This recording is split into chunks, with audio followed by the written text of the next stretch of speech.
Some champions win by playing better moves. Emanuel Lasker, he won by playing you. He'd make a move that looked weak, almost careless, just to see how you'd react. And while you scrambled to understand what he was doing, he was already 10 moves ahead in your mind. For 27 years, the longest reign of any world champion, Lasker ruled the chess world not just with skill, but with psychology, patience, and a deep understanding of people. He wasn't trying to prove he was the smartest guy in the room. He already knew that. What he wanted was to break your confidence and slowly, quietly, until you beat yourself. Today, let's talk about Emanuel Lasker, the man who turned chess into a mind game long before anyone realized it. Welcome to Chess and Beyond. Today, Emanuel Lasker, the mind behind the moves. Emanuel Lasker was born in 1868 in Berlinchin, a small town in what was then Prussia. Today, it's known as Barlinek in Poland. His older brother Berthold was already a strong chess player and probably didn't expect little Emanuel to catch up so fast. But of course, he did. As a kid, Lasker wasn't just good at solving problems. He loved problems. Chess, math, philosophy, he wanted to understand how things worked, not just memorize rules. He eventually went on to earn a PhD in mathematics, studying under some of the best minds in Europe. But chess had something that formulas didn't. In math, the numbers just are. In chess, there's another person across the board. A nervous hand, a furrowed brow, a moment of hesitation, and Lasker noticed all of it. He realized early on that beating someone at chess wasn't just about finding the best move. It was about finding the move that made them feel the worst. The one that made them doubt, hesitate, panic.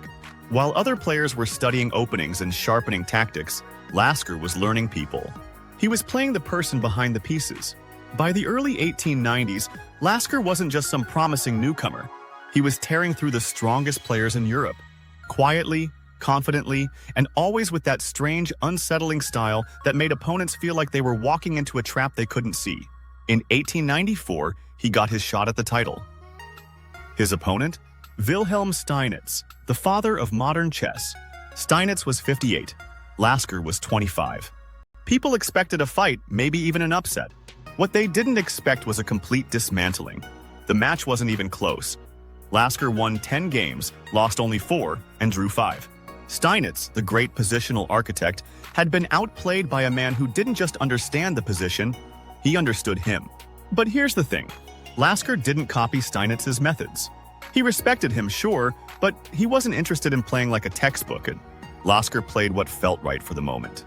He'd choose strange-looking moves that weren't objectively best, but put pressure on his opponent in very human ways. He once said, "The hardest game to win is a one game." He meant that once you're ahead, your mind starts to relax, and that's when you slip. Lasker never relaxed. And for the next 27 years, he made sure his opponents didn't either. Holding a title for a year or two? Impressive. Holding it for 27 years? That's something else entirely. Lasker defended his world championship again and again, against players who were sharper, younger, more prepared. And somehow he kept coming out on top. Not always because he played better moves, but because he played better minds. One of the best examples? The match against Frank Marshall in 1907. Marshall was a fierce American attacker, known for explosive tactics. He trained for months, came in confident, and got crushed. Lasker won 8 games, drew 7, and didn't lose a single one. Marshall didn't win a single game. Not because Lasker was flashier, but because Marshall never got to play his game. Lasker made sure of that. Then there was Siegbert Tarrasch, a man who believed in logic, rules, and clarity. Tarrasch hated Lasker's psychological style, called it unsound, even insulting to chess. So what did Lasker do? He beat him too. But the most famous defense might be his 1910 match against Karl Schlechter. That one's still debated. The match was tied going into the final game. Schlechter was ahead going into the final game. A draw would have won him the match, but instead of locking it in, he pushed for a win and lost. To this day, no one really knows why. Some say he needed a 2-point lead to claim the title, but the rules were never made public. Others think it was pressure, nerves, or maybe just honor. Maybe Lasker's quiet pressure made Schlechter second-guess himself. Maybe that's just the Lasker effect. He didn't dominate with brilliance on the board. He dominated with pressure. Patience. That's how you stay champion for nearly 3 decades. Here's the thing about Lasker. Chess was just one part of his mind. When he wasn't outplaying legends over the board, he was writing about mathematics, philosophy, economics, even game theory, long before the term existed. He earned a PhD in math and published serious academic work. He played Go, studied bridge, wrote books on strategy and logic. To him, games weren't just pastimes. They were windows into how people think, how they react under pressure, how they make decisions when the clock is ticking. And that's what made Lasker so different. He didn't care about playing the most accurate move in a vacuum. He wanted the move that would throw you off.